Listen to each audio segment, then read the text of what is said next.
Monday night on Fox, it's 24. Tonight, it's 21. 21 drivers taking center stage in the Budweiser Shootout here in Daytona. Headline acts like Jeff Gordon, Dale Earnhardt Jr., Mark Martin, Tony Stewart, Jimmy Johnson. They're all here to go racing with you on Fox.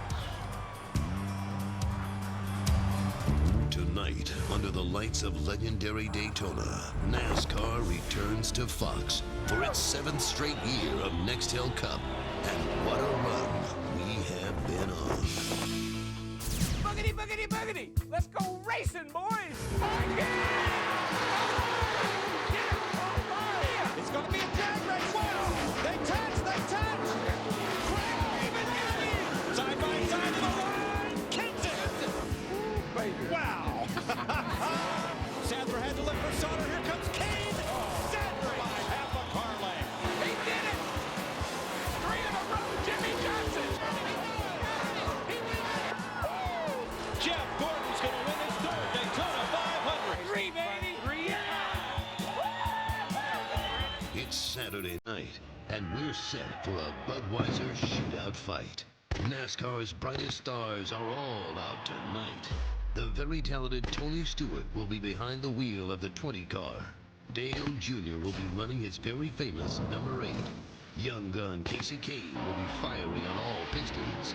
And of course, defending Daytona 500 champion and Nextel Cup champion Jimmy Johnson will be strutting his stuff in the 48 car.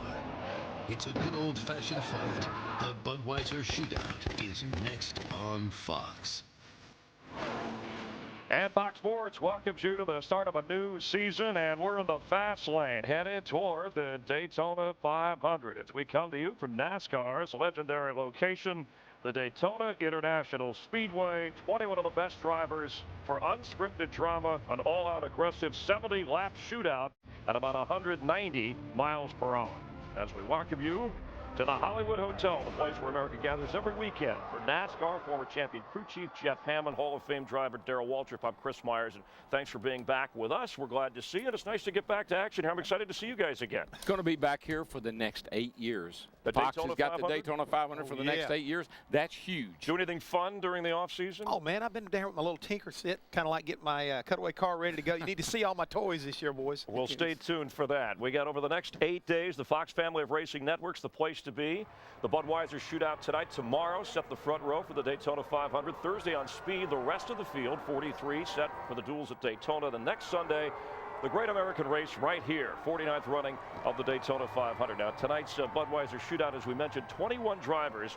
They are the 15 drivers who won poles last season, 6 past winners from the Budweiser Shootout, who were also in the top 50 in points through the past year. 2 parts to the shootout. There's a 20-lap segment, followed by a 10-minute break in which they can do the normal pit stop work, and then the final segment, 50 laps. And the luck of the draw, that's how they set the pole on this. Dale Jarrett, and Darrell, he's one of 2 Toyotas making their debut in this race tonight. People are anxious to see what will Toyota do. Well, I think we're going to get those questions answered tonight. We're not going to have to wait till next Sunday in the Daytona 500. You got one of the best drivers at Daytona on the pole in a Camry. So when they drop that green flag, is she going to go or is she going to fall to the back? That's the question. Everybody's going to wait to see what the answer is. Who else should we look for tonight? I think I got to look at, once again, the 38 car of David Gilliland. He may be a rookie, but he's in a Robert Yates car. And remember, last year, Denny Hamlin, a rookie, won this race. All right, the 2006 season ended last November. It was crazy go nuts after that. Already developing news with Jack Roush selling half of his racing program to the owners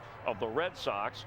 Imagine David Ortiz trying to get into a Hans device as we check out some other news and notes from NASCAR, including Toyota entering Cup racing. The Japanese-based car maker will battle Ford, Chevy, and Dodge. Toyota will field 8 Camrys with star drivers like Michael Waltrip, Dale Jarrett, and Brian Vickers. Also, changes made to the chase for the championship. The field expanded to 12 drivers, up from 10. More points awarded for the actual winners of races, so that would have helped a guy like Casey Kane, who won 6 races last year but wound up 8th in the chase. 17 crew chief changes this season, including Bob Osborne, reunited with Carl Edwards. And last year's Daytona 500 winning crew chief Darian Grubb, he'll team with Casey Mears. And say hello and hola to Juan Pablo Montoya. He joins the Cup Series full-time, a former Indy 500 champ, Formula One winner, 31 years old, one of 6 rookies in Cup this year. How well will a guy like Juan Pablo do switching to NASCAR full-time? Chris, I really think he's going to do a great job. He's very adaptable. He showed us last year in the Busch Series. In the one race he ran at Homestead, he was able to qualify on his own. I think he's going to do fine. He's going to struggle at a couple of places, but he's going to be solid. Darrell, what else excites you for this upcoming season? Well, I got to go back to Toyota. I mean, when you got a company the size of Toyota that says we're going to make a big investment in NASCAR, that's good for our sport. And it's good for our sport worldwide. We keep wanting to grow this sport. I think you got to attract people like that. They're going to make strong commitment to our sport and advertising and cars on the track. That's a good thing. Cara tomorrow coming in Bristol, so the early race is that much more important. But give us your favorite for the champion, the Cup, and then a long shot maybe. Well, right now I really believe Tony Stewart is going to be back and really charging for this championship. I think he missed out last year. That made him kind of like rededicate himself, and he come off a really strong winner. And my long shot's got to be Elliott Sadler or Ray Evernham. I think these guys are back with this new nose. I think they're going to be tough. I like Jimmy Johnson. Yeah. I tell you, I think that Hendrick Motorsports has got another dynasty like they had with Jeff Gordon, Ray Evernham. I think that we're going to see that with Chad and Jimmy. That team's going to be as good as it was last year.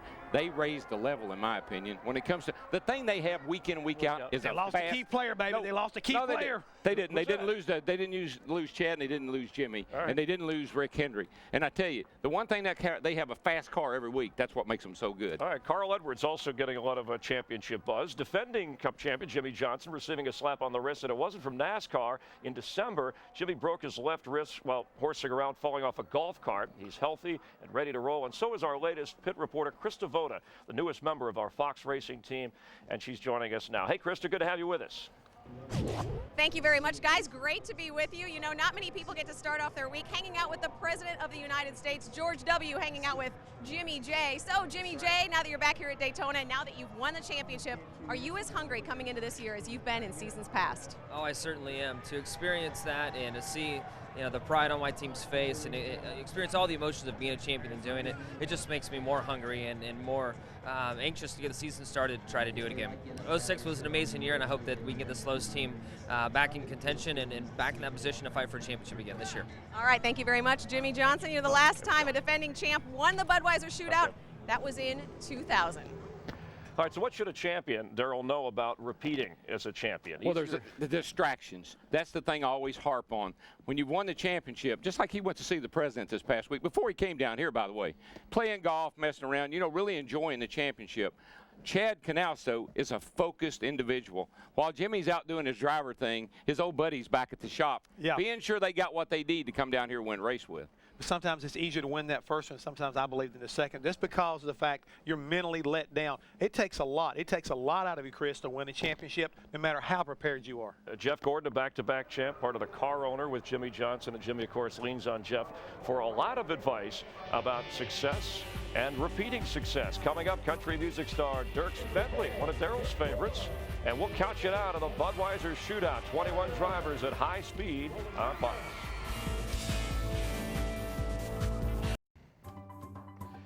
Back at the Budweiser Shootout from Daytona. Real horsepower, buddy. Yeah, these are the famed Budweiser Clydesdales, kind of a different form of restrictor plates for these guys. Could cause a serious caution. A major story brewing. Dale Earnhardt Jr. said earlier this week he wants controlling ownership in Dale Earnhardt Incorporated. Jr.'s contract with the team expiring at the end of this season. After the death of Dale Earnhardt in 2001, his widow, Teresa, became the sole owner of DEI. Now, talks between the two sides underway, but in the meantime, Jr.'s focus is on the track and winning that first ever Cup championship.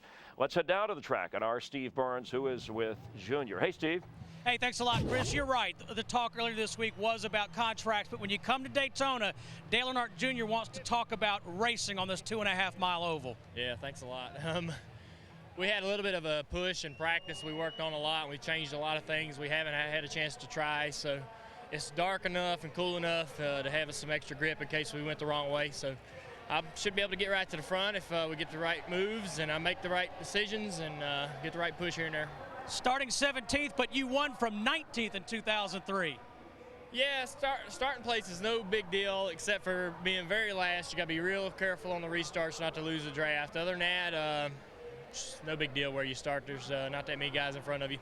All right, thanks a lot, Dale. Good luck. And Chris, he actually said starting up front would have been nerve-wracking. Not tonight. All right, he can handle it. Thanks, Steve and Junior. Now, the president for DEI says he's pleased with the way things are going, but I think fans are anxious. Jeff, what do you think is going to happen with Junior and his contract? United we stand, divided we fall. They're going to stay together. Trust me, blood's thicker than water. Yeah, I don't know. It's, you know me, I like as the wheel turns. It's and drama. This is pretty big drama right here. The thing I think Junior really wants is he wants to be able to run the company. Okay. I know I started my own race team because I wanted to control my future. The only way he can control his future is if he has control of the company. And you think he'll get it? I think he'll get it. Right. Now, if I was the other owner, I might be wondering if he would fire me if he had control of it. I don't think he would do that. But let me just say this.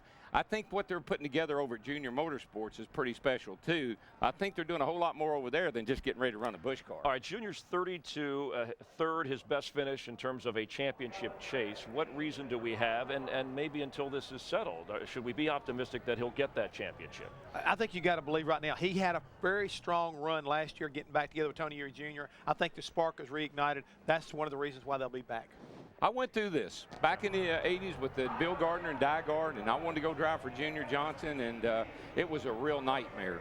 And we finally got it worked out, and I went to drive for Junior, and I won the championships and races. And I think Junior wants to win championships and races. I think he just needs to be where he wants to be. All right, so you'd be shocked, right, if he didn't it wouldn't surprise me if he didn't go drive for Richard Childress or for himself. That's still a possibility. All right, tonight's race, Fords, Chevys, Dodges, Toyotas. No Bentley entered in the race, but we do have country music star Dierks Bentley.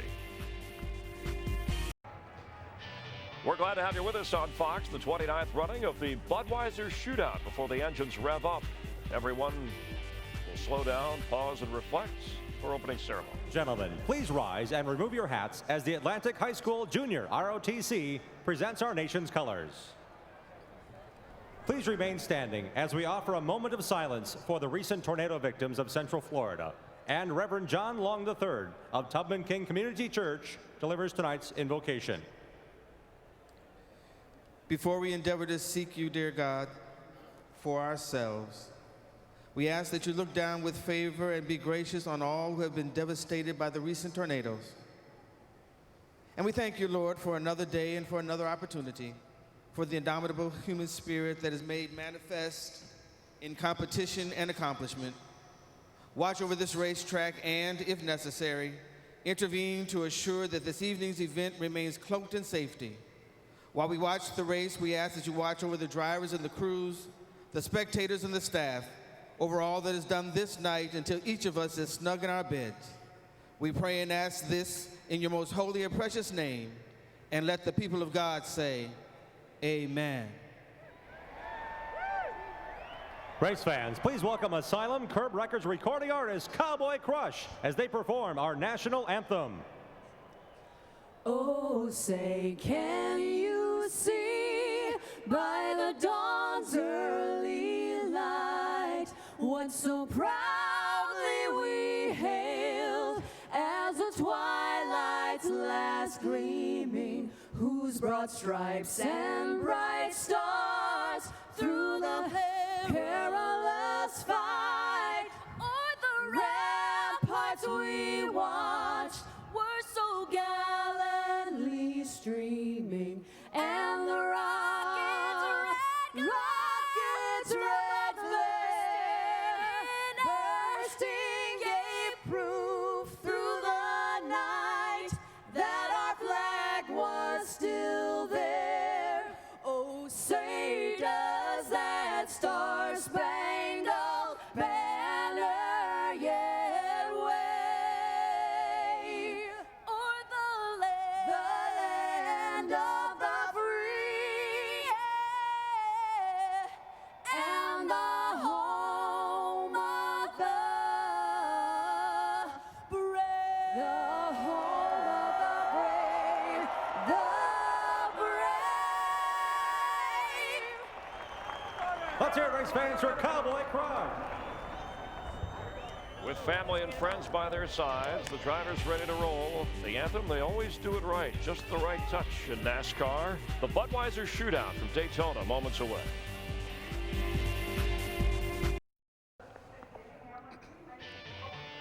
We welcome you back, Daytona Beach, Florida. Cool Florida temperatures, about 60 degrees and a mild breeze that's picking up a little bit for the guys getting ready to go 70 laps. And with tonight's running of the Budweiser Shootout, NASCAR's short off season coming to an end. It goes by fast. And in case you're wondering what your favorite driver did on his vacation, we went to work to find out. What I did on my vacation was I went fishing in Mexico. I took all my friends skiing in Maryland. Yeah, my time off, we went to Australia for 2 weeks. I went to Hawaii. I went there and went to Waikiki and learned how to surf, learned how to do a little hang loose, and was able to get up on a board for the first time ever and be able to ride it all the way into the shore. It was really, really great time. There wasn't any palm trees or any sunshine. It was more or less building a new house. I caught lots of fish, drank a few margaritas, a few cervezas. Went to the Seahawks and the Bears game at Soldier Field. I just had a blast. Took the girlfriend to the Bahamas and had a lot of fun doing that. Just, you know, it was kind of a trade-off deal. You know, if I get to take the guys skiing, I got to take her to the Bahamas. Deep sea fishing's awesome. Nobody got sick this time. Normally somebody always gets sick because the water's rough. Keep it loose, Hawaii style. Back with Jeff Hammond. You never take a vacation from No, I racing. don't take a vacation, but let me tell you something, Chris. You need to check out where our buddy DW did during the off-season. It was rather unusual. This was for charity back in December. DW performed in the Nutcracker. That's DW. With the Nashville Ballet. And let's just say, to be charitable, it was the best ballet performance ever by a 3-time Cup champion. He was asked to be Mother Ginger. He thought it had something to do with Gilligan's Island. Listen, I am so embarrassed. I mean, my hair was a mess. I didn't have time to get I didn't get my makeup right. I mean, I'm sorry. I normally would look a lot better than that. You could fit a whole race team, a pit crew. Did NASCAR impound that outfit, Darrell? There were 8 little children under my dress, and they all come running out, and I chased them off stage going, biggity, biggity, biggity, and they loved it. There you go. All right, well, Darrell getting ready with Larry and Mike to call the race tonight. Oh, come on, you got to lay off. He did it for charity. Why have I got to lay off of him? Because this time the shoe's on the other foot, DW. I mean, you're always picking on me. I never thought I'd ever see you in a bonnet. Don't give him any hints with the shoe on the other foot. He'll want to perform in Cinderella. Well, at least I didn't jump off. At least I didn't jump off of the thing. No, you maintained your balance. The conditions tonight for a 70-lap shootout race like this. What have you seen, heard from earlier in the garage? I'm thinking right now a lot of these guys are saying the tires, as hard as they are, they're going to give up a little bit of grip, and it's going to really hurt them. So look for these guys early on to kind of get strung out, ride the first section, and then work on it during that 10-minute break. All right, Denny Hamlin, the rookie winner last year. Only one rookie in the field tonight. Let's head down to the track here in Daytona and hear those magical words. First time this year. Ladies and gentlemen, please welcome your Grand Marshal, Capitol recording artist Dirk Bentley, as he gives the most famous words in motorsports. Gentlemen, start your engines.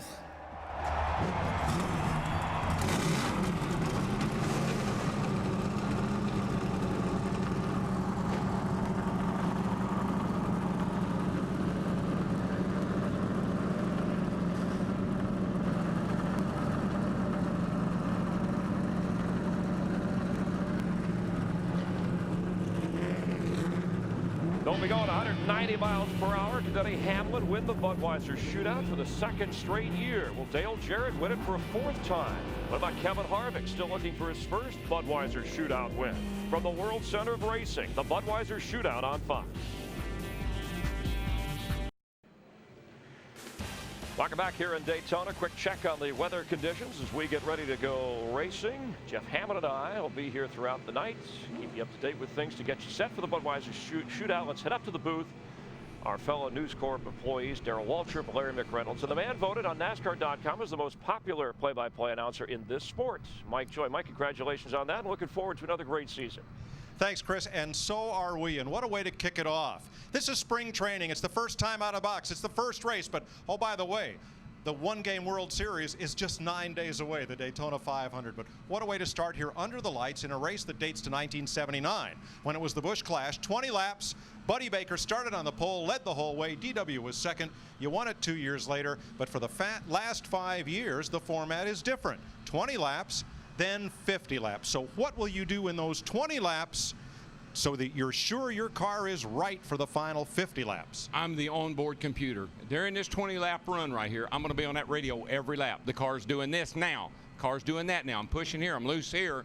And I'm going to be telling them everything I can about that race car. So when I make that stop, they can adjust it up so I can run that last 50 wide open every lap. All right, Larry, it's a 20-lap sprint, and then the 50-lap shootout. Can anybody here go 50 laps without a stop for fuel and tires? That's a question that 21 crew chiefs have been asking themselves for about the last 24 to 48 hours, because 50 laps is just outside of the window what the fuel mileage says they can run. But you can almost bet on this.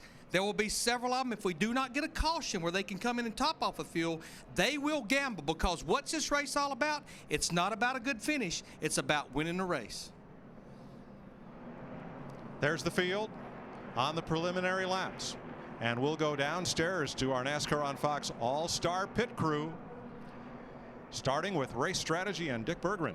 Indeed, tonight's race will be all about strategy. Not who has the fastest car, but who in fact has the very best strategy. In that second 50-lap segment, do you risk running out of fuel, try to go the whole way in that 50-lap segment, not pit, keep track position, or do you come in, get fresh tires, and have a faster car? As for the drivers, who do you hook up with? Kurt Busch starts in 19th position. Within the first 3 laps of the event, he is going to try to hook up with Ryan Newman, his teammate, who starts 9th.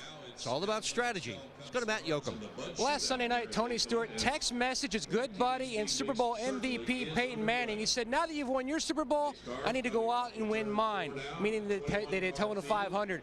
He says success during speed weeks is all about momentum and learning. He hopes to gain a little bit of both here tonight. He also said 2 words should play major factors later tonight: timing and handling. The temperatures are much cooler, meaning you should start the chess match, your move to put yourself in proper position for a win tonight, much earlier than normal. He should know he's a 2-time winner of this event. To Chris Devoda.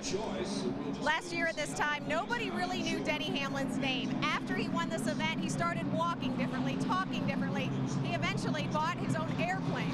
Last summer, nobody knew David Gilliland's name. Then he won a Busch race. That led to a Cup ride. That led to a Talladega pole, which led to this tonight, his first race at Daytona. He now has something in that car he didn't have when he got here earlier this week: confidence. He was very quick in the Daytona 500 practice earlier today. His team thinks he can do it. If he can pull that off, he would no longer be David Gilliland. He would be David over Goliath. Will he be the next household name? Will he be the next Denny Hamlin? To Steve Burns. Thank you, Krista. All those things are true that we've just talked about, but you know what the one common denominator is? They all want to have fun. This race isn't about points. There's $1 million purse, but one driver told me the dirty little secret is they would race for a 6-inch trophy even if millions of you at home weren't watching, Jeff Hammond. Steve, we've heard about strategy, we've heard about fuel, we've heard about guys having fun, but tonight it could all come down to this. Is a real simple deal. Goodyear tires, a harder tire than we've seen here in years past, and a lot of drivers are saying and complaining about the grip of these tires. And what does that mean to you folks at home? Well, have you ever tried going out and playing basketball in street shoes instead of your tennis shoes? Well, that's the kind of grip they're talking about tonight. Slip sliding away. So not be talking about feet, we'll be talking about those hands, Mike. Those hands and whether or not you can stay up on that wheel. Thanks, Jeff. Each driver wants to make sure his hand is steady enough to collect and cash the winner's check. Yeah, the winner of this race is going to collect $3,000 a lap. And the thing about it is, they talked about having fun. You start off with that kind of an attitude, but doesn't last long. Thursday night was big draw night for the Budweiser Shootout. Dale Jarrett was the lucky winner. He drew the right bottle up on the speed stage. And for the second time, Jarrett chose the pole position. And an honorary Budweiser Pole Award for tonight's shootout.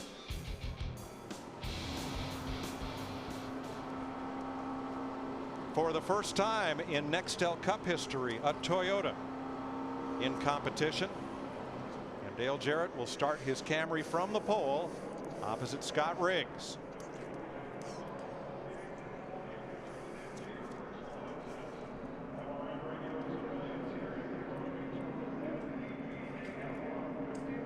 There's Jarrett and Riggs on the front row. Boris Said with Brian Vickers, Greg Biffle, Kyle Busch, Kenny Schrader, Jimmy Johnson, Ryan Newman, and Mark Martin in a new ride this year. Jeff Gordon with Jeff Burton. One rookie, David Gilliland. He shares row 7 with Tony Stewart. Casey Kane and Bill Elliott, Dale Jr., Elliott Sadler, Kurt Busch, and Kevin Harvick. And last year's winner, Denny Hamlin, drew the final spot in the field. Let me see if I can talk to the pole setter here real quick. DJ, it's DW up in the Fox booth, buddy. Can you get a copy here? Yeah, loud and clear. What you gonna do, dude? I mean, you're on the pole and look like you're in pretty good shape. Can you stay up there? No, I hope so, Daryl. This is more of a test session for us, and it's a good place for us to start to see what our car does out front. And hopefully I can get the lead here and hold it for a while, or this whole first segment anyway. We'll do what we can. And, you know, very competitive field, but this UPS Toyota should be just fine. All right, we'll be watching, and you got to hold her wide open now. See if I can hold it wide open. 10-4, but good luck. Jarrett, a 3-time winner of what is now the Budweiser Shootout. Opposite Scott Riggs, who missed the Daytona 500 but stormed back to have a great season, winning both poles at Lowe's Motor Speedway last year. And the real challenge for these guys, you heard Jeff Hammond talking about the tire that doesn't have as much grip. And then when we interviewed Dale Earnhardt Jr., he said his car is pushing. That means he's turning the front wheel going through the corner and the front end just sliding. And a lot of that is the product of the harder tire that Goodyear's brought here. The reason they brought a tougher tire is these guys have bigger fuel tanks right now. So Goodyear was being a little more conservative with the tire because of that. Only 3 times in the past 10 years has this race been won from a starting spot inside the top 10. Does it matter? Anywhere you start is a good spot. It just seems to me the further back you are, the better off you are. It happens time and time again. Guys in the back, they get that big suck down the back straightaway from the draft, go right to the front. Kind of a set and duck out front right now. The east banking, turn 4, banked 31 degrees, steeper than the roof of your house. The pace car will lead them off turn 4 down the 1,200-foot short chute.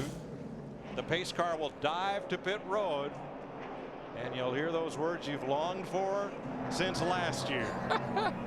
DW, I've been waiting over 6 months to tell you, buddy. Reach up there and pull those belts tight. One more time. Let's get her done. All right, folks. I've been waiting for this all winter long, too. Boogity, boogity, boogity. Let's go racing, boys.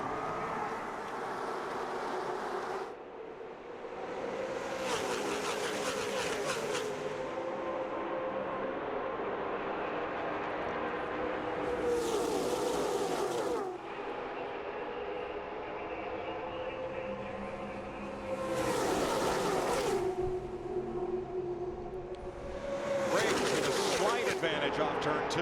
What a sight. Look at that.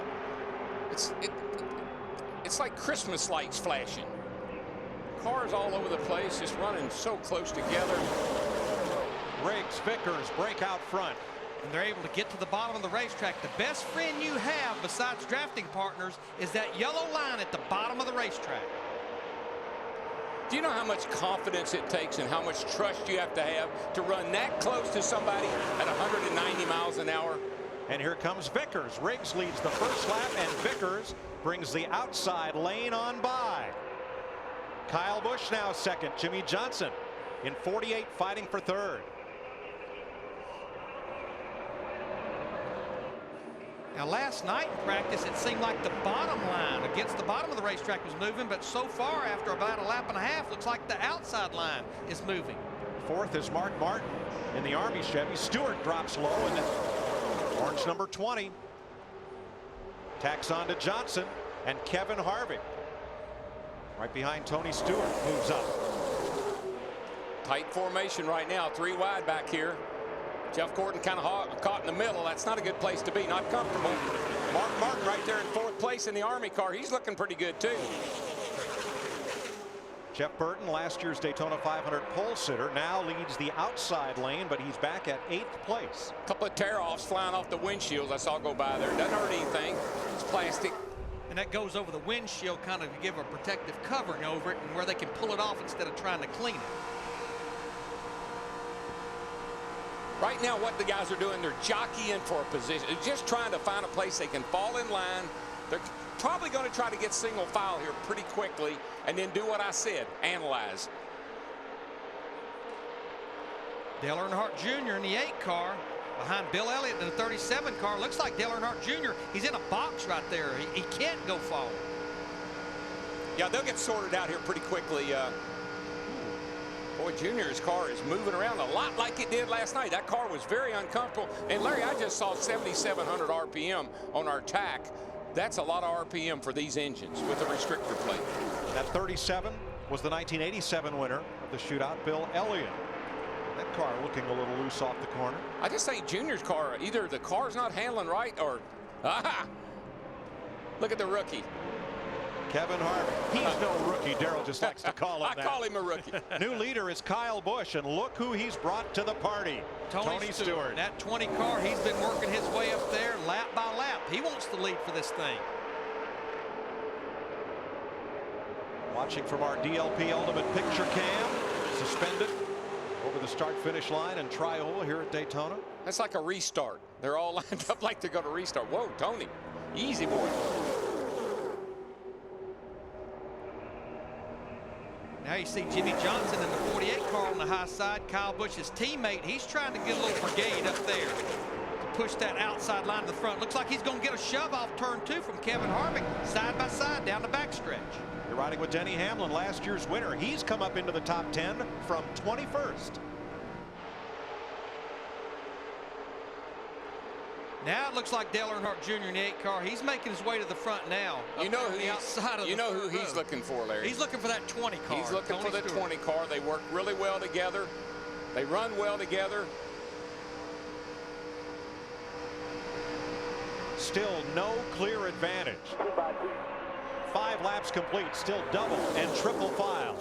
Now they look like they almost had Kyle Busch in the 2 car trapped in the middle. You really can't go in the middle. It's either outside or on the bottom. Boy, that's so treacherous off of turn 2 when you come off of there 3 wide. You get that dreaded old push they talk about coming off there, and something's got to give. Last lap, 184.5 miles an hour. Still running double file. And you'll hear us go an octave up when we're talking about 3 wide like they're trying to get there. The racetrack's plenty wide enough, but remember, we keep talking about it. Over 185 miles per hour, bouncing around. There's 3 lanes. There's just not enough room for 3 cars.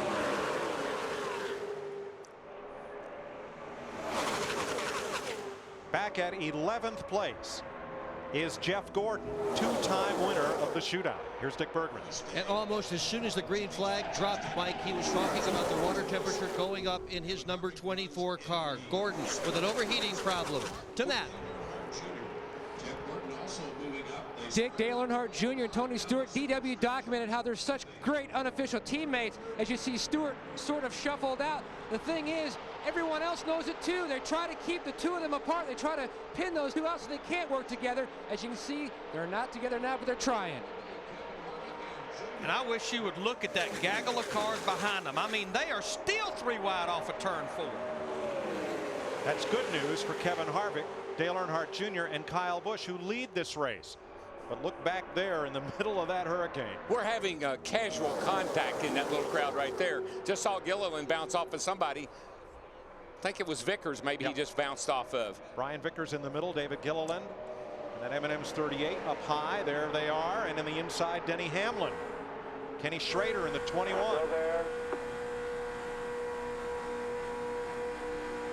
One inside. Now what you're hearing is these guys, they have a spotter. It's a pair of eyes up on top of the grandstand here that's telling everything about that, what's around that race car to these drivers. And this is what we see here quite often, breaking up into 2 packs. We'll see what happens when we come back.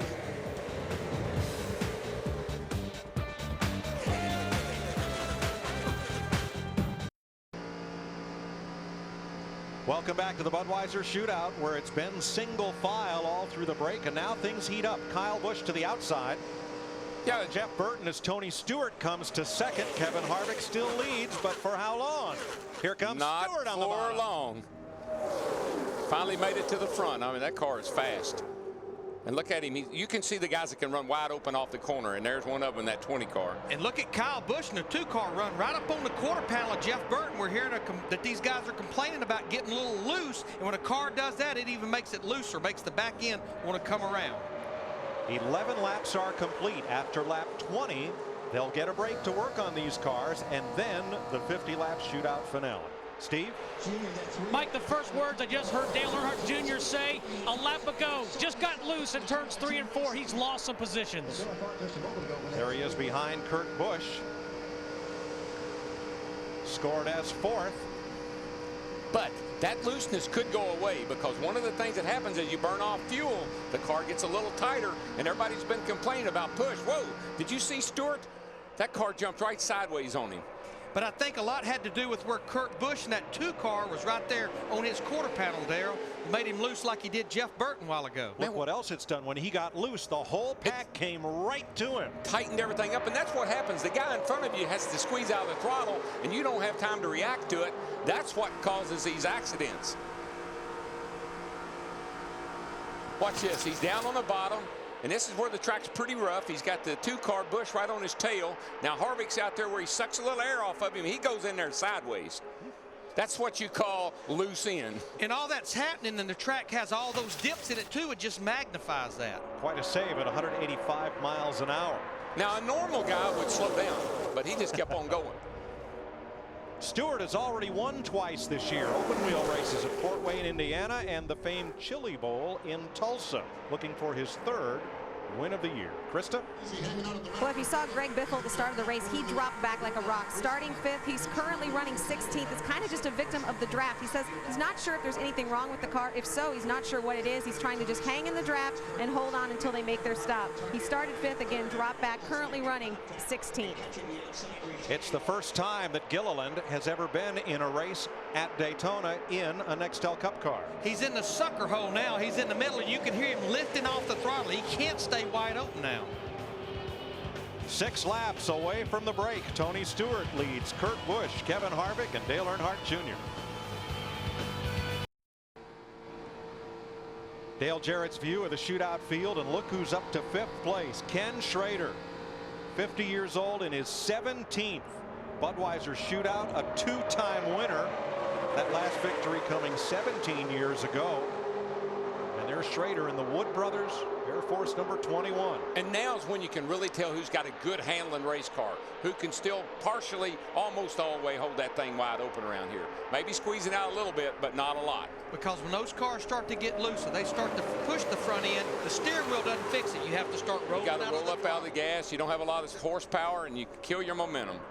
2 laps to the end of the first segment. And then they'll get a chance to work on these cars. All of these drivers will be competing in Daytona 500 qualifying tomorrow on Fox, 2 p.m. Eastern Time. They will not be using the same cars they're racing tonight in the Budweiser Shootout.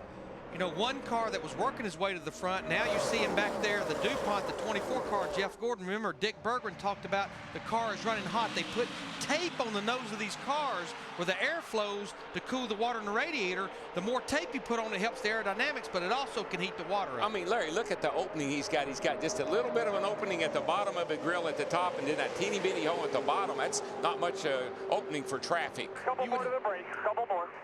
That was his crew chief, Steve Letarte. So you would have to believe one of the adjustments they'll make during this break is take a little bit of that tape off. And that upsets the balance of the car. So now you got to be able to remember, when I take that tape off, I got to maybe make another little adjustment to go along with it. Kevin Harvick from Bakersfield, one of 5 native Californians in this race.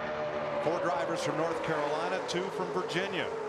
He leads Tony Stewart, Kurt Busch, Kurt's younger brother Kyle, and Dale Earnhardt Jr.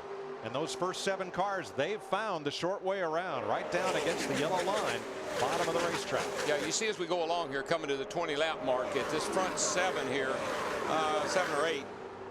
and then there's another group that's kind of falling back. And I really believe Tony Stewart in the 20 car, he was content once he got there to stay behind Kevin Harvick in the 29 to get to this lap 20.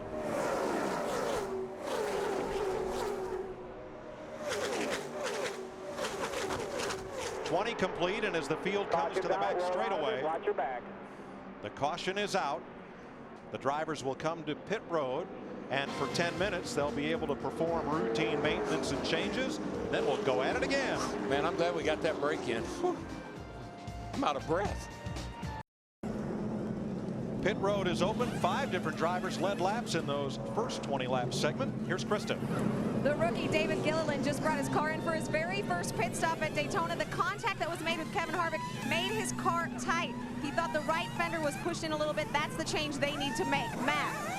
Tony Stewart has already shut his car off. Service has already been completed. Just taking a look at the front of the car and also around the side, you can see Jason Shapiro checking out the valence, but Smoke says the car really strong at this juncture. Steve? Well, Matt, Dale Earnhardt Jr. was really excited at the end. He told Tony Eury Jr., hey, man, we were getting it done. This car's pretty decent. I need to get some help. I'm tired of being the helper. The car was running a little bit hot, so they took a little bit of tape off the grill on the nose of the car. Dick Berggren.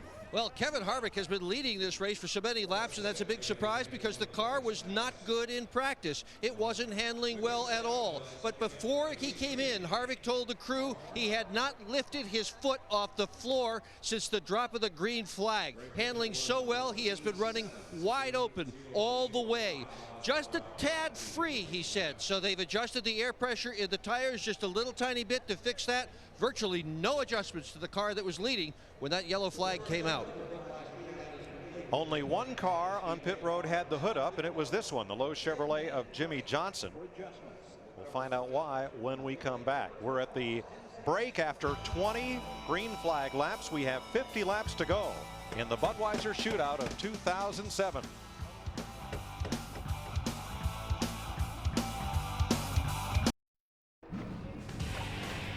The Budweiser Shootout on Fox is sponsored by Chevrolet, an American Revolution. By DirecTV, just say ride shotgun on race day with NASCAR Hot Pass only on DirecTV. By Napa Auto Parts. Napa, get the good stuff. And by Pizza Hut. Want more cheesy bites? Get America's favorite pizza. Jeff Hammond, Chris Myers, the Hollywood Hotel trackside. After 20 laps at the Budweiser Shootout, history made here, historic. Brian Vickers leading a lap in a Toyota. Kevin Harvick, your leader from back of the pack. What else has caught your eye? Well, what else has caught my eye? The aggressiveness of this whole group. I mean, ever since the start of the green flag or dropped the green flag, take a look at Dale Earnhardt Jr.'s car. They had to call down and tell him, or tell his crew chief, Tony Eury Jr., settle him down a little bit.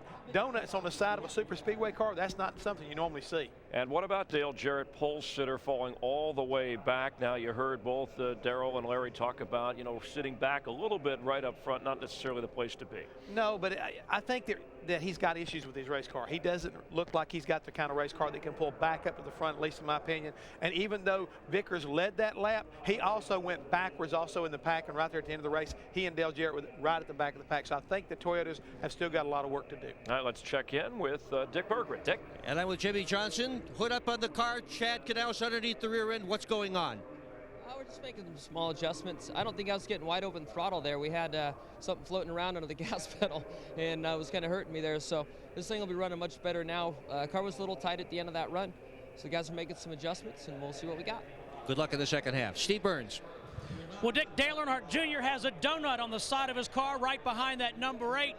Dale, before the race, your crew chief asked Tony Eury Jr., is your car good? He said, yeah, the car's good, but I'm not sure about the setup. And he laughed. How about from where you're sitting? Yeah, it ain't too bad.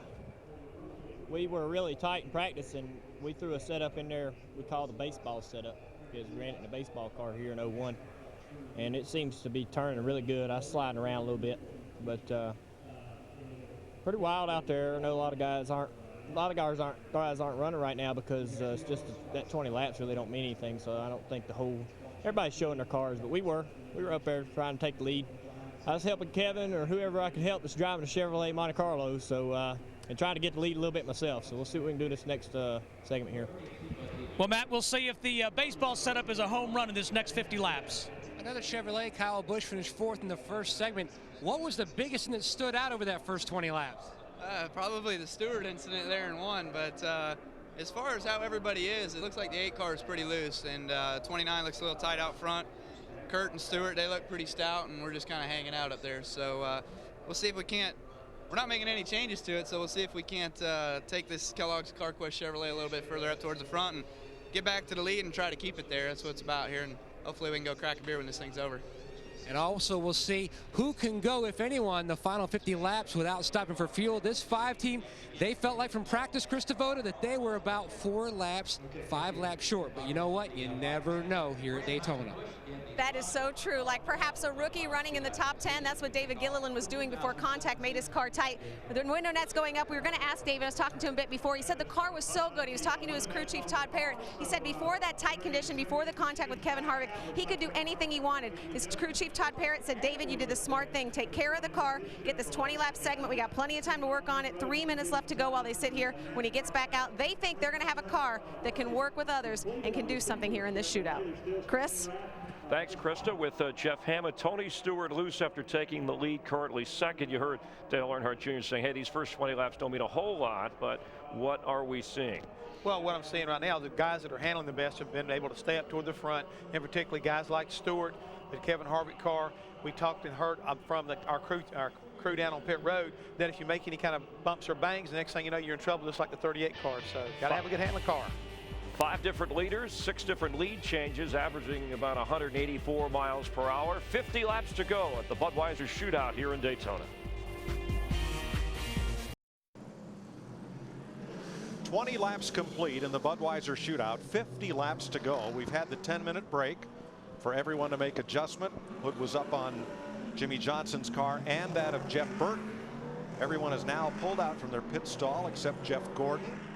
You see his DuPont Chevy now beginning to roll, and they will resume the positions they were running in at the time of the caution flag after 20 laps. If you thought you could run 50 laps, you do not want to crank that engine or go out on the racetrack until they are ready to roll. And I tell you another thing, if we could listen to some of the end cars, you hear them cutting the engine off and coasting, that's another dead giveaway too. Dick Berggren? You sort of flop around pit road, you can find stuff like this. This is some of the tape that they took off the nose of Jeff Gordon's car. And oh, by the way, as for strategy, he said that it felt as if the car would only go about 5 more laps on the tires. So they're thinking about maybe making a pit stop and firing some rubber on it before this 50-lap segment ends. Well, and I think that's going to be the huge story in this 50 laps. Jeff Hammond talked about it, talked about the tires are sliding around, and we've been talking about this fuel. And again, just to maybe tune in our viewers that just are coming to us, is these fuel cells, you can only go about 45 to 48 laps. This is a 50-lap segment. So these guys are thinking about, okay, can we gamble and try to go that distance to try to win this race? I think you can sit back here at the back of this field like Dale Jarrett did earlier and part throttle it, and if you got her packed full and you're right on the limit, don't count anybody out from doing it. 70 hours of coverage across Speed Week 2007 on the Fox networks. Tomorrow, Daytona 500 qualifying presented by Pizza Hut, 2 p.m. Eastern Time here on Fox. Thursday, the starting lineup for the Daytona 500 will be set on Speed Channel in the Gatorade Duels, twin 150-mile races. Friday, it's the NASCAR Craftsman Truck Series race on Speed. Sunday, race day on Speed gets you ready for the Daytona 500. Coverage at 2 p.m. Eastern Time here on Fox. And those dual races on Thursday, they could be the most intense races of Speed Weeks, because after that, we will know who will be in the Daytona 500 and who will not. A lot of takers 100, second gear. On pit road. Stewart, Earnhardt, Kane, Johnson are on pit road. Riggs, Newman, and more. And what are they doing? They're topping the fuel tank off. Matt? That's exactly right. That was the game plan from the time they left pit road, as it was for a few other teams to come back in, top off. That way they can make it the distance. Boris said Denny Hamlin and David Gilliland also stopped to top off the fuel. Now, we need to make this point. Is you made the statement, Mike, that they will restart this second segment by how they finished the first segment, but all those cars that just hit pit road, they gave up that position. It was actually a race off pit road, but I think that could be more important having that fuel in there. It is, because it's a double file restart. So it's just like a restart of a regular race. You're not going to start single file or anything like that. So it's not a bad move. As David Gilliland got ready to go back to action, little Raymond Fox III, I saw putting up the window net. His grandfather, Fox's grandfather, Ray Fox, was the winning owner and mechanic the last time a foreign make car raced in NASCAR. August 1963, Junior Johnson led all 200 laps up at Bowman Gray Stadium in Winston-Salem.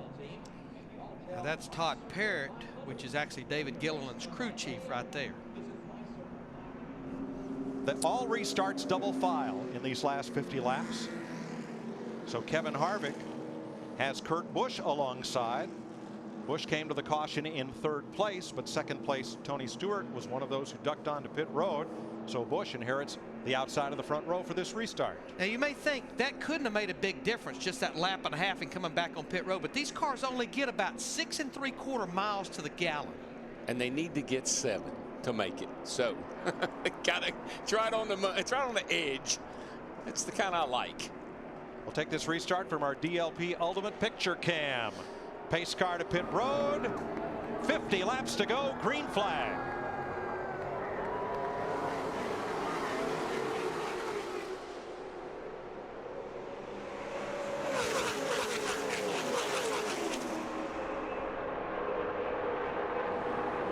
Casey Kane in the 9 got a great restart. He was able to give Jeff Burton a good push in the 31, who in turn gave Kurt Busch in the 2 car a great push.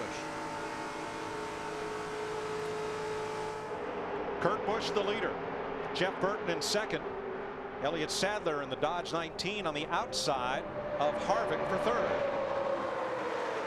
And here come the hounds. When you're sitting out front like that, you better pick the right lane to fall in front of. Look like, man, Harvick's car is loose on this restart, which tells me they probably freed the car up a little bit so it wouldn't be so tight at the end of this run. And Kurt Busch leads a lap for the first time in this Speed Weeks.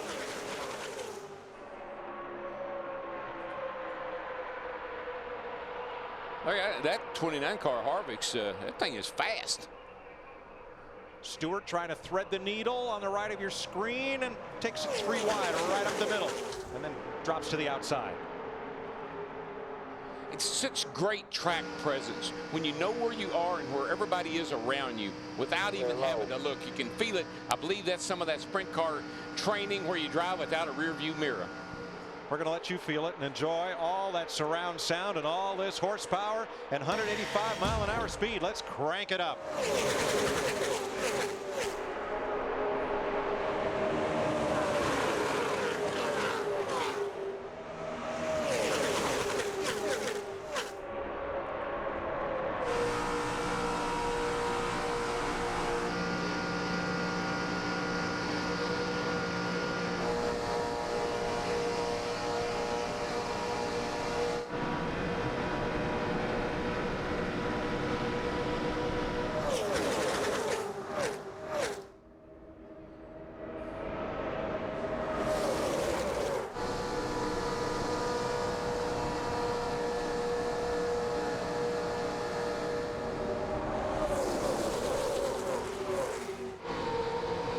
Trouble brewing. They were 4 wide in the backstretch going to turn 3. I see a bad moon horizon. Tornado is picking up. Winds are blowing. We've got 19 cars less than a second separating them right now. Tony Stewart is just wearing the back end of that 31 car out, and he's going to squeeze his way to the outside. He's got Harvick behind him. Stewart just made his own room up on the outside, and he is up to 4th behind Kurt and Kyle Busch. The brothers from Las Vegas are hooked up like a pair of dice. And Dale Earnhardt Jr. in that 8 car made a move to the inside, and he got around Mark Martin in the 01. He's headed back to the front. The Busch brothers battle for the lead. Looks like a covey of whales. Fast ones. Biggins. Schrader on the bottom behind Kurt Busch. And he took a peek to the inside. Kurt Busch in the 2 put the block on him. Kurt's been up there kind of holding his own. But now look at the push that Kyle Busch in the 5 is getting from Tony Stewart in the 20 on the high side.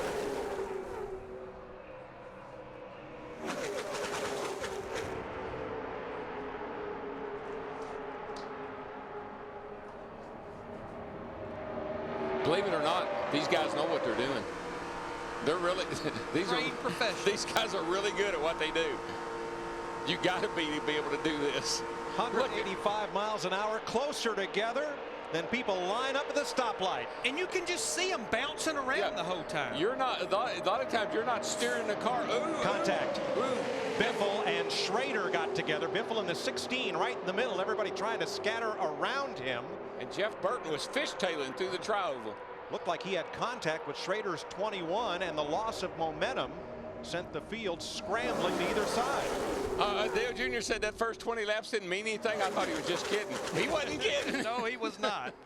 Now they're showing what they got. Let's see that again.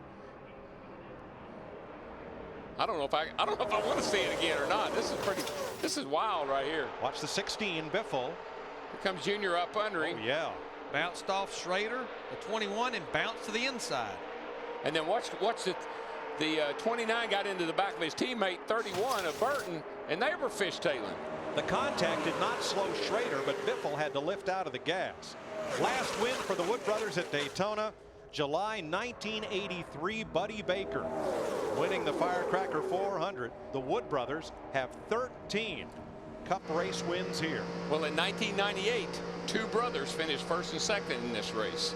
The Wallace brothers, Kenny and Rusty. Tell you what, I've been watching Kurt Busch, that 2 car. He's driving it out the back window about as much as he's driving it out the windshield. Last time through 1 and 2, he put the block on his brother Kyle Busch in the 5.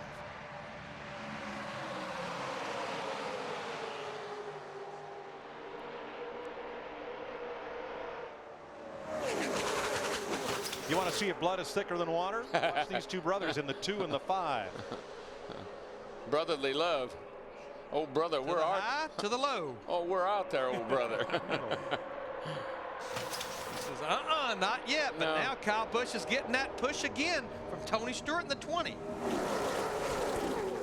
Let's find out if there's any damage to Greg Biffle's car from that contact with Schrader. Krista? No word of any damage on the radio. Greg Biffle talking to his spotter Joel Emmons as we speak. Joel said, good job, buddy. You know, he just lost a little bit of momentum. He was running in the middle. He had been working on the bottom a little bit, but squeezed up to the middle, and that's when he got pinched in there a little bit. But he had a tight condition earlier. Said the car's working pretty well. Right now, he's just trying to run on the bottom and get some momentum back. He dropped from 6th all the way down to 12th with that contact. I think that's what Kyle was trying to tell Kurt. I'm a little better in the front, buddy. Follow behind me.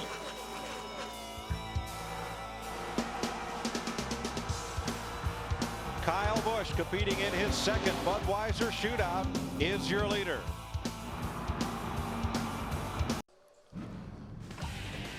The Budweiser Shootout on Fox is sponsored by Toyota. Moving forward.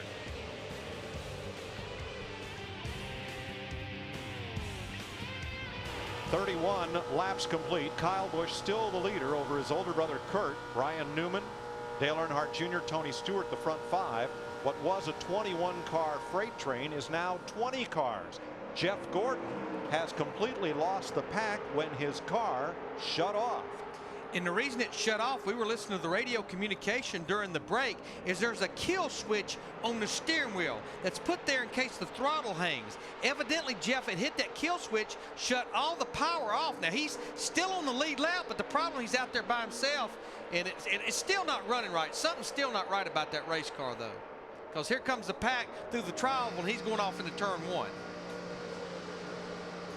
Tony Stewart up against the back bumper of Dale Jr. That is bump drafting. It is perfectly legal, and when done on the straightaways, can propel your car forward, as you just saw. Into the lead. Well, you heard Dale Earnhardt Jr. in the 8 car during his interview during the break. He said he wanted to lead this thing. There he goes on the outside of Kyle Busch down the backstretch. Spent some time with Junior this week, and he told me when that grandstand rises as one, he can see them, he can sense it, and it's a huge boost to know that that sea of red is behind him. Here he comes, and here they come to their feet. He is so loose. He's got got a car on his outside, Junior, and Tony right up under the back of him. It's really dancing that car around. Kyle Busch in the 5, really. In the 5, that's what I'm telling you. He's doing a great job of hanging on that thing in the circumstances. And Junior's not going to get the lead that time.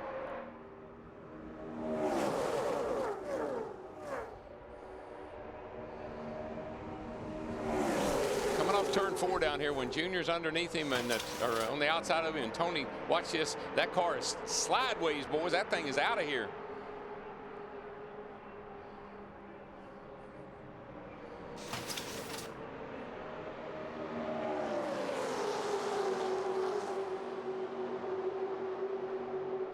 Jeff Gordon down on the apron will pit his Hendrick Chevrolet. I think he'll probably just take it to the garage here because being a couple laps down with only 37 laps to go, not a lot you can salvage there. I think he'll make that left-hand turn to the garage, and he will. This is a non-point race. It's for pride, position, bragging rights, and purse.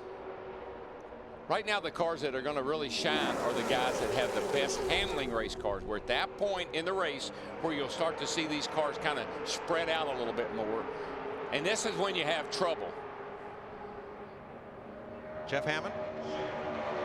A few minutes ago, we thought maybe Jeff Gordon had a problem with his kill switch, Mike. Right here is the kill switch that's on the steering wheel in case his throttle does stick. If he bumps this button, it will kill the engine. That's what we thought had happened early on, but obviously it's a lot more serious than that. Now, Jeff Gordon was a little long diagnosing that because usually on their car, when you hit the kill switch, a red light illuminates on the dash, and the light was not on. So he did not initially think that was the problem. But when he reset it, the car did take off. Now, Look at Harvick, and the 29 car got real loose there in the middle of the pack. Go in the middle. Just about lost it there. Yes, he did. His voice went up about as high as ours did.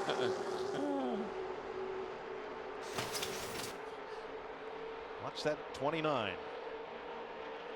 It's just like the 2-car. Kurt Busch was pulling the back of that car around. Well, once we're at that point where handling is coming into play, and if you get cars around you now and your car's not handling very good, that's what you're going to get. The front 11 cars are now single file. 34 laps to go in the Budweiser Shootout of 2007.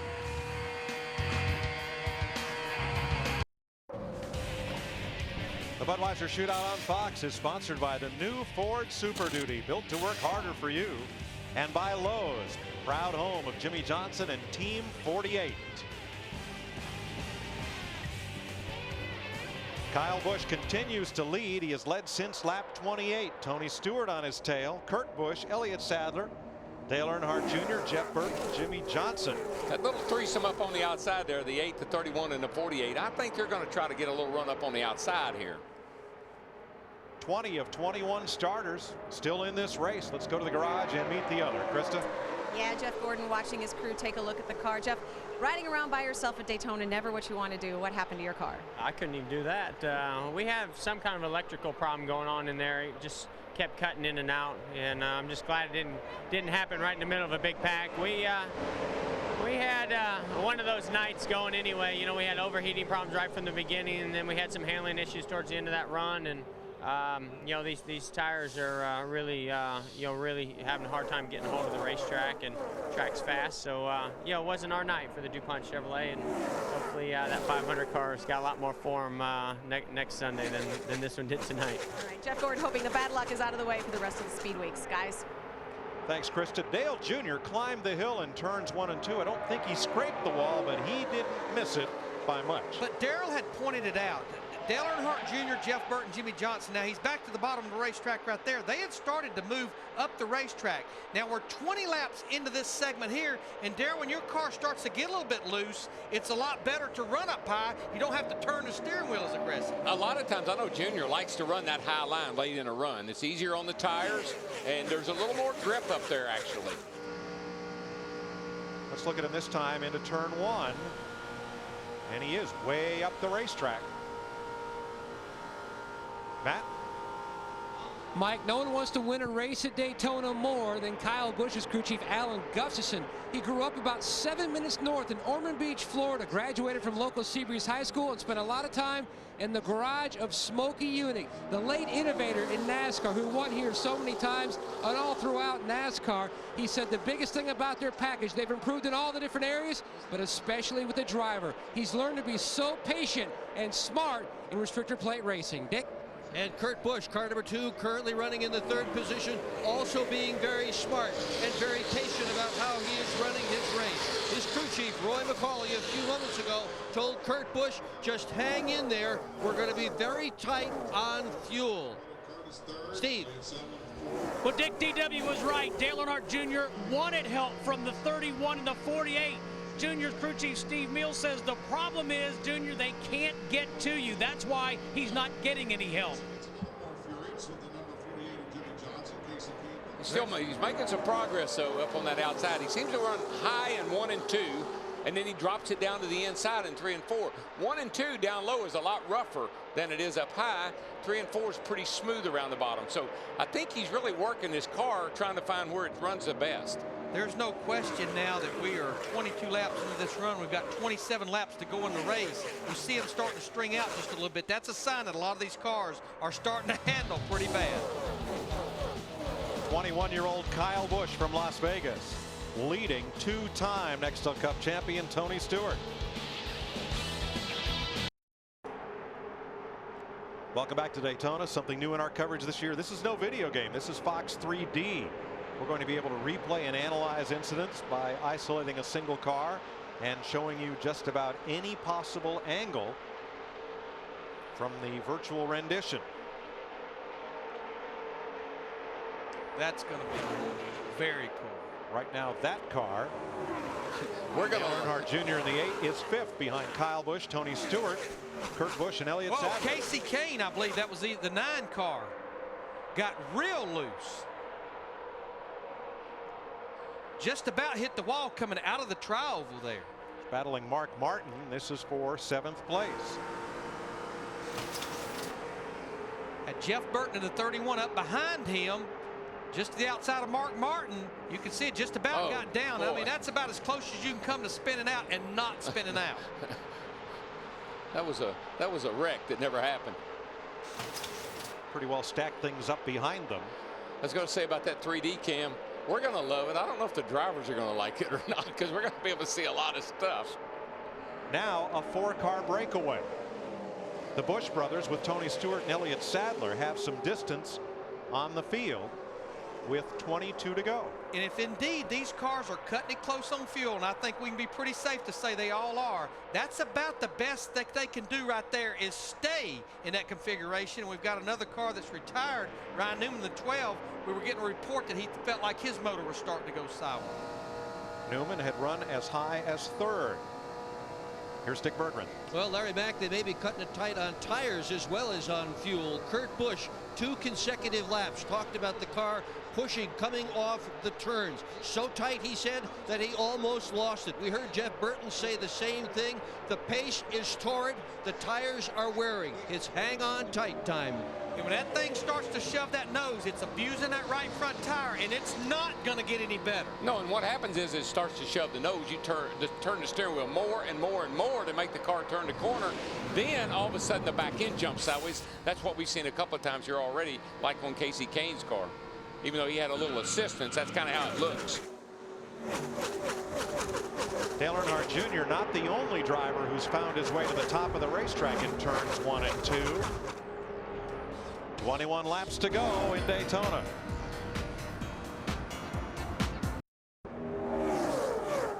$18 laps to go. Caution is out. First caution of the night, other than the planned caution at the 20-lap mark. You can about be safe to say there's about 19 drivers and 19 crew chiefs that just went.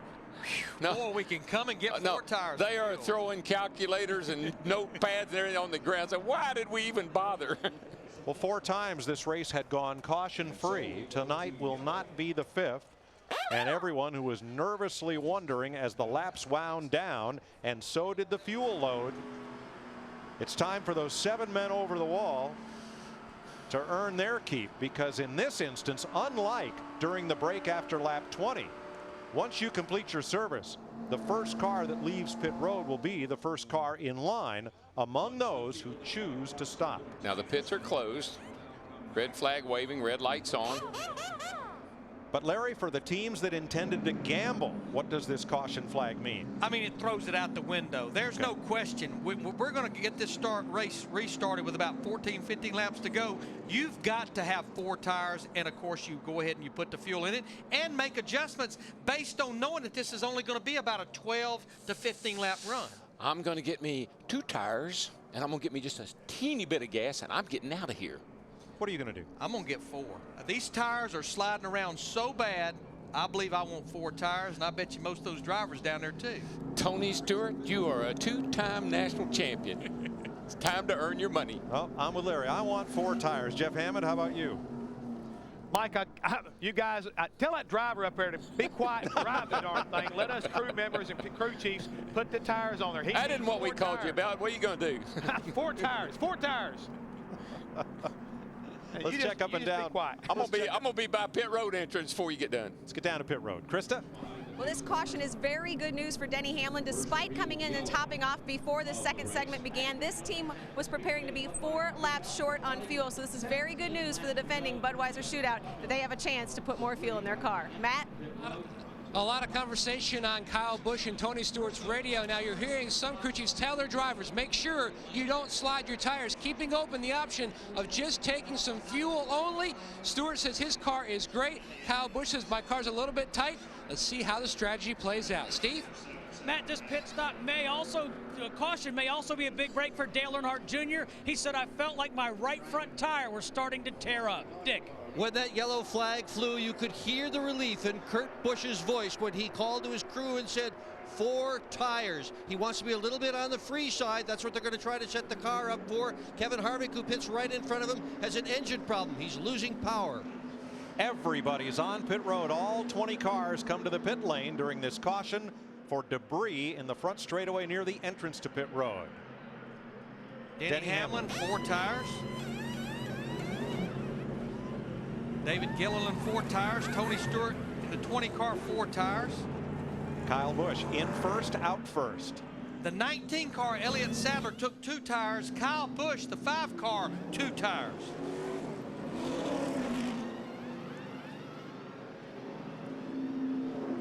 Most everyone else gets 4. So now we have a real Saturday night shootout on our hands. A dozen or so green flag laps to settle this. Yeah, I mean, these cautions count, and we're at 54, be 55. We're only going to be about 4 laps to go when we take green. The big gainer, Casey Kane, picks up 5 positions in the race off pit road. Dale Jr. lost a few spots as he overshot his pit box here.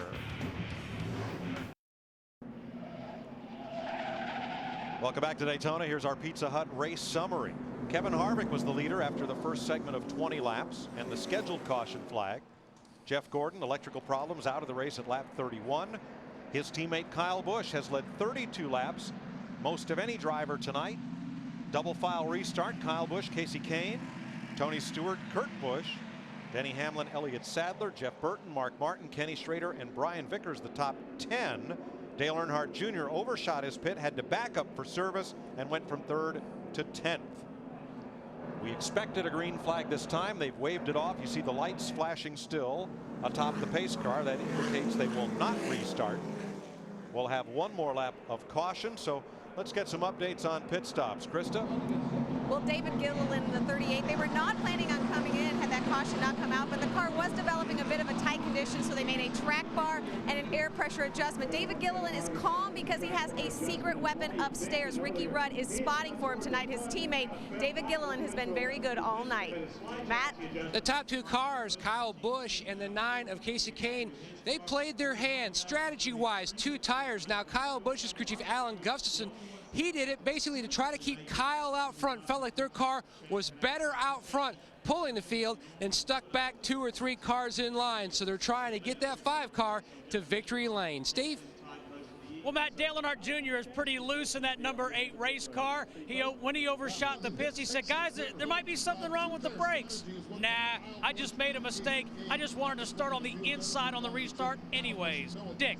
Well, Kurt Busch took 4 tires, and his crew did a great job. He is restarting this event in the 4th spot. Jeff Burton, 4 tires. Mark Martin, 4 tires. He said if he can just get somebody to push him along, he's got a car good enough to win. Jimmy Johnson, also 4 tires. He was a little bit tight. Harvick, 4 tires. They did nothing with that engine that is losing power. Thanks, Dick.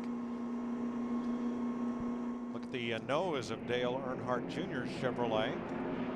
Got a bit of damage coming onto pit road. Cosmetic damage.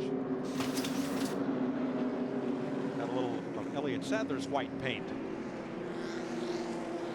Elliott was slowing down to turn into his pits, and Dale Earnhardt Jr. is well on down pit road. Casual, very casual. 10 lead changes among 6 different drivers. Kyle Busch is leading this race. He started 6th. The last time someone started 6th or better and won the Budweiser Shootout, Tony Stewart, who started 3rd back in 2002. One thing I like about a little conservative tire package, and that's what this is, it gives you options. You're not wearing out the tires, they're losing grip, so now you can take 2, gamble a little bit. 13 laps to race when they get to the line, and Kyle Busch is on it and in a hurry.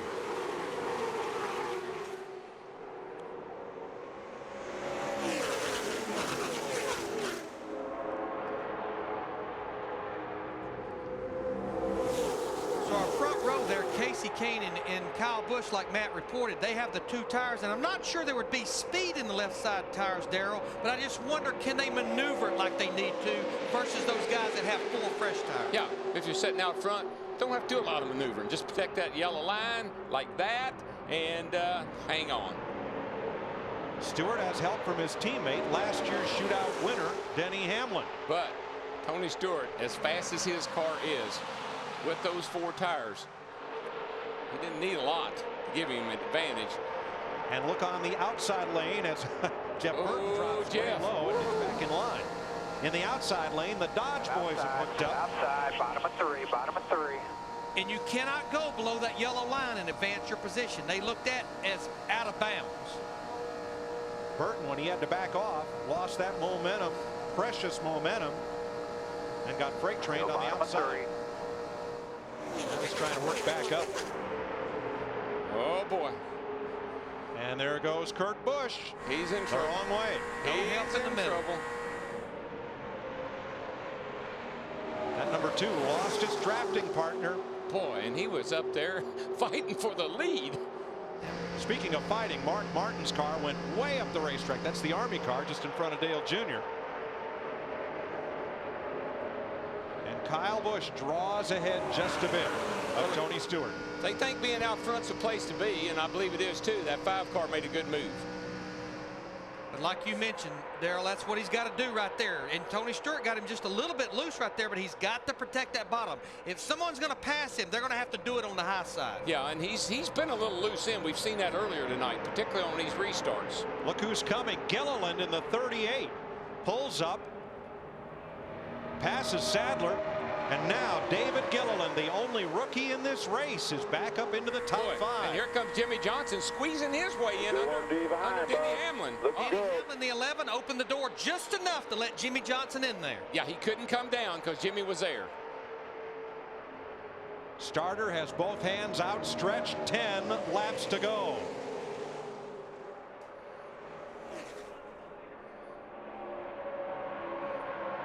Junior's up on that high side, especially down here in 1 and 2. That really seems to work for him. That keeps that engine wound up. Gives him a good run off the corner. He just doesn't have a lot of help there now. There. You can see him go right by Denny Hamlin in the 11. Shoot off that corner and down the back straightaway. Hamlin fights back. Whoa.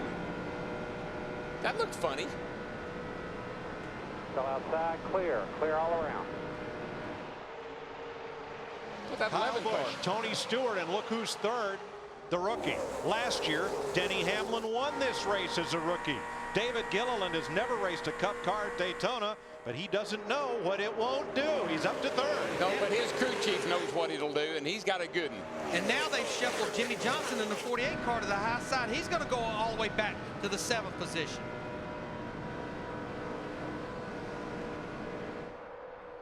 I think that when Todd Parrott told David Gilliland to take care of your car, we'll fix that fender that he got damaged earlier, he's been very, very patient and working himself right back to the front where he is right now. And look at the swarm behind those front four single file. Everybody jumping in line, out of line. How can I get to the front? Yeah, the buddy system isn't working right now. Buddy system's off. No, the buddy system's over.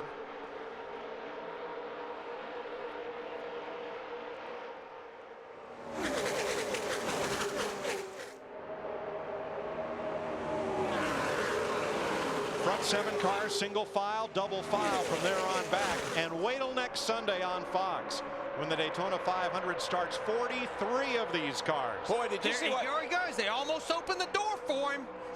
Oh, I knew that was coming.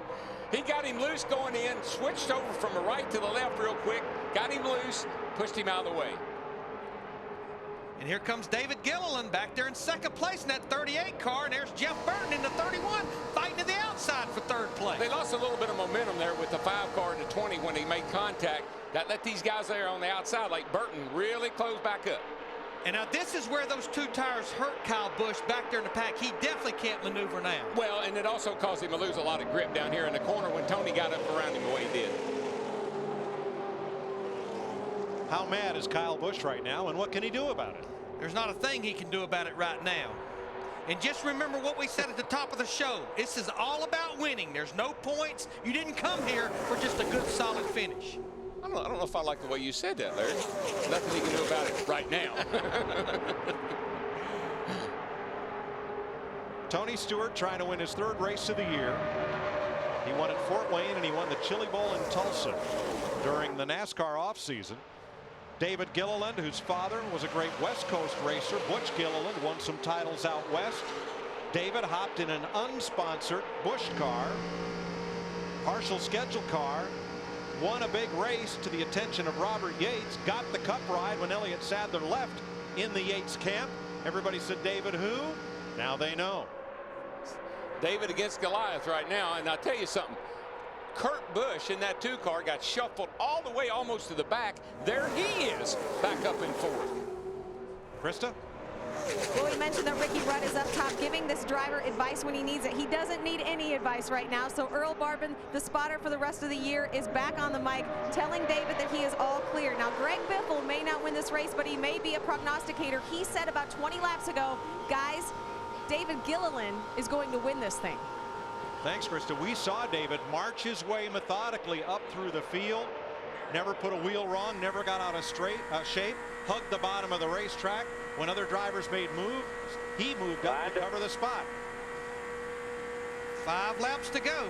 Let's go back to that Tony Stewart move on the 5 real quickly, because you won't believe what Tony really moved him out of the way long before he ever bumped into him. Watch this. He goes, well, this is when he put the push on him right here. But he got him in that position by making a couple of moves across the back of that car. Alan Gustafson and crew weren't pleased. See their driver fall from the lead after leading the most laps tonight. And now Kyle is really starting to fall backwards. Remember that bump, that's happening at over 185 miles per hour down there in the corner. 4 laps to go. And Tony Stewart, up until the green flag in the Budweiser Shootout, has had a horrible day. In Daytona 500 qualifying practice early, he was on his mock qualifying run when a caution came out. They had to take the car to the garage, cool it down. About an hour later, he finally did get to make a run. They had a fuel pump problem. Then he finally got to make a run and was 9th fastest on the day. But it has been a trying day for Tony Stewart. All that's forgotten now. He's out front here with 3.5 laps to go. Dale Earnhardt Jr. in the 8 car, bringing Kyle Busch in the 5 with him to the bottom. Just not sure they're going to have near enough laps to get up to the front, though. No, and it's going to be really, it's going to take some help for Gilliland to be able to pull out and make a pass on Tony Stewart. Tony's car is really, really fast. 3 laps to go as they come to the stripe. Right there. Stewart's Chevrolet, Gilliland's Ford, and Sadler's Dodge, the front 3. Vickers is the first Toyota. He's in 9th place. Now, if Sadler, if he could get up to the back bumper of Gilliland and really give him a push down the back, they might be able to make something happen. But now Kurt Busch, oh, here comes Kurt Busch. He got Sadler up high a little bit. He's trying to take 3rd place away with help from Harvick in the 29. Kevin Harvick gives him a little push into turn 3, and look at him go by the Dodge on the outside. And he's out there with no help right now. Elliott Sadler. That's pretty impressive, that 2-car to come back, because I'm telling you, he was caught 3 wide, went all the way to the back, and here he is up in 3rd place, got a shot. Our DLP Ultimate Picture Cam suspended by cables above the start-finish line, where in just 2 laps, somebody is going to hit the bank. Well, we know what Tony Stewart in the 20 car is going to do for 5 more miles. He's going to hug that yellow line right there. Boy, I tell you, Gillen is really closing up. He loses a little ground off of 2 right there. Car's probably a little tight. If he can get some help from behind, he might be able to make a run down the back going into 3. And that's the big question. Will that number 2 of Kurt Busch help him or go his own way? That's dictated by what kind of run he has. If he's got a passing run, Kurt might go with him. If he's just got to get out there and get hung run, he's going to get hung out to dry. 1 lap to go. Somebody is about to win at least $215,000. Kurt Busch keeps peeking around back there in that 2 car.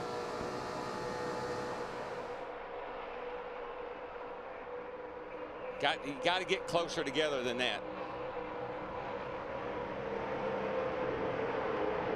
Dale Earnhardt won this race a record 6 times. Jeff Gordon, 3-time winner.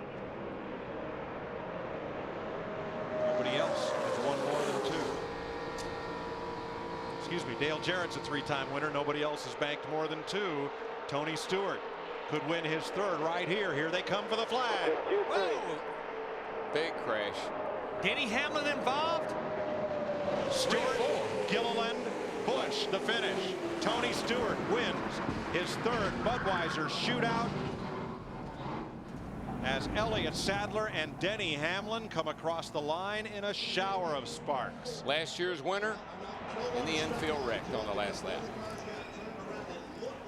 Within about 200 yards of the start-finish line. See, I think I've seen Everhand cars torn up more the last couple of laps of races than anybody cars I can remember. And Kyle Busch, who led the most laps, has to be satisfied with 7th. Nice job, Tony. And how about the rookie David Gilliland? That's pretty impressive, boys. Finishing 2nd to Stewart by 13/100ths of a second. Because he got shoved into the back. Thank you guys. Yeah. This is awesome. But you know what this does? It just gives him more and more confidence every time he has a run like this. With a team like he has, Todd Parrott on the pit box, the way that car runs, yeah, I'd say they got a lot to look forward to next Sunday. Elliott Sadler and Dale Earnhardt Jr. both okay. Jr. drives away. And Denny Hamlin climbs out. Last year a winner. This year crashed on the final lap. I wish you'd look at that. Both the Rays cars torn all to pieces. It's amazing. Now again, these are not the cars that they will race in the Daytona 500 and in qualifying tomorrow. Stewart has a signature celebration. Not sure he'll get to do it here tonight, but let's look at this finish. Watch the 19 and the 11 and the 8. Oh, I think Junior got in the back of Elliott. And nowhere for Denny Hamlin to go. And Elliott then went down the hill, down the track into the 11, almost turned him over, and here comes his teammate Casey Kane and rams into the side of the 11 car. Greg Biffle was also involved. And you know, Mike, none of these cars are their Daytona 500 cars, but a lot of them are their backup Daytona 500 cars. Hard to tell if Sadler was already a little loose when Dale Jr. got to him, but there certainly was enough contact to send him around. This look here may give it to us. Looked to me like the 8 probably got into the back of the 19, just enough to turn him. Yeah, right there. Doesn't take much at that kind of speed.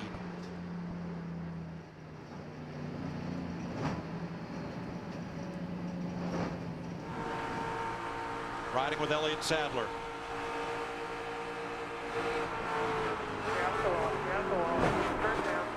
Well, that was a hard lick on Denny Hamlin, the 11.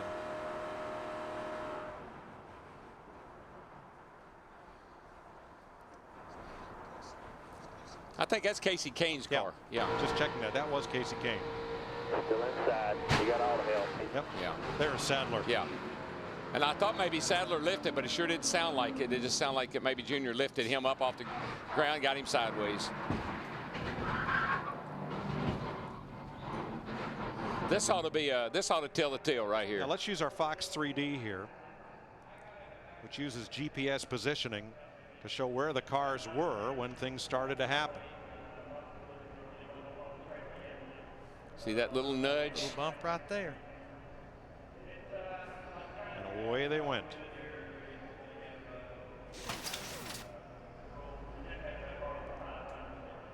Everybody walked away. That's the good news. But there are some badly damaged race cars.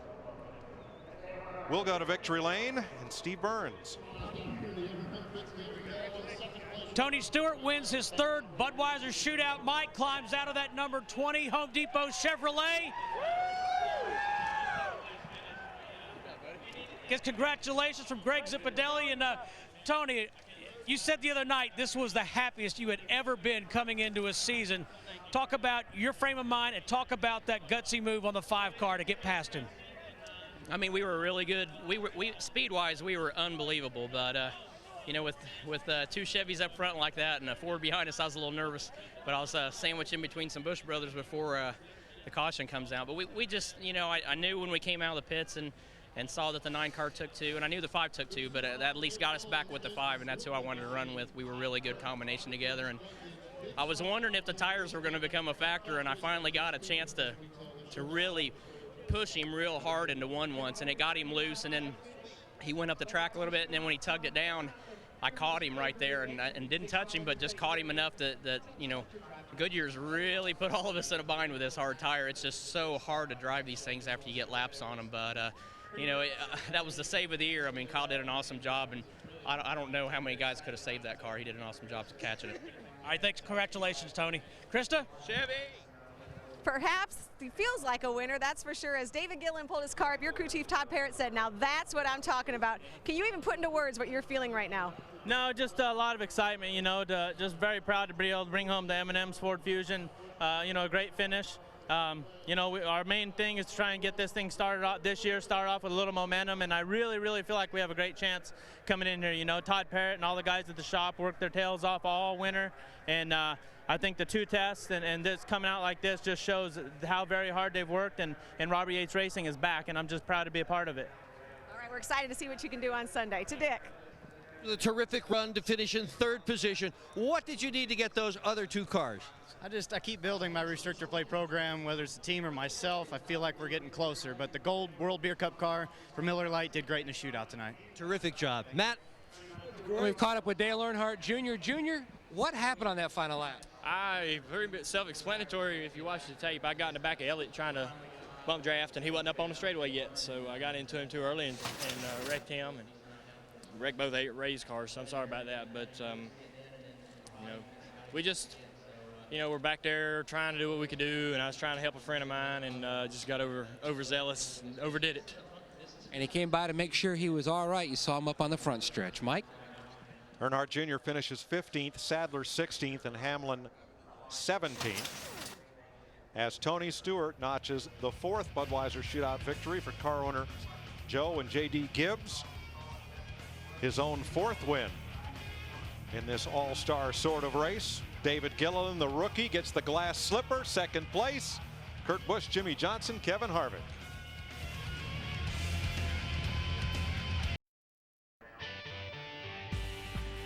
Welcome back to Daytona. We hope you'll be with us on Fox tomorrow at 2 Eastern. Daytona 500 qualifying presented by Pizza Hut as we get you ready for the Daytona 500 a week from Sunday at 2 Eastern. And don't forget on Speed, the Gatorade Duels on Thursday help set the field for the great American race. Tony Stewart has never won. You know, 2-time champ. He's never won the Daytona 500. Jeff Hammond, Chris Myers back there, Hollywood Hotel as we're trackside. But he got off to a good start tonight. In fact, the last time he won the Budweiser Shootout, 2002, he went on to win the championship. So off to a flying start. What else did we learn tonight? I think we learned he's got a very good handling race car. And besides that, right there, Kurt Busch may be having his program kind of come around as far as restrictor plate is concerned. But how about that rookie, David Gilliland? He's definitely no fake as far as that's concerned. He'll probably be one of the cars you got to watch tomorrow, possibly sitting that thing on the pole. We heard Tony Stewart talk about tires being a challenge, the hard tires for the drivers. Well, we've already kind of like talked about that all along. It's a harder tire because of bigger fuel cells, but when you talk about how ill-handling these cars were tonight, wait till Thursday when this track gets hot and slick. The drivers for the Daytona 500, more track time tonight. The Daytona 500 starting later this year, so actually more run under the lights. So an advantage for those drivers that were in tonight's race as they get ready a week from tomorrow. Information is invaluable. I don't care who it is. And the key thing is you just better hope that one of your teammates, if you didn't get a chance to run it, you know, like Carl Edwards, you better hope that you got a lot of good information out of your teammates. Promotional considerations provided by these fine people.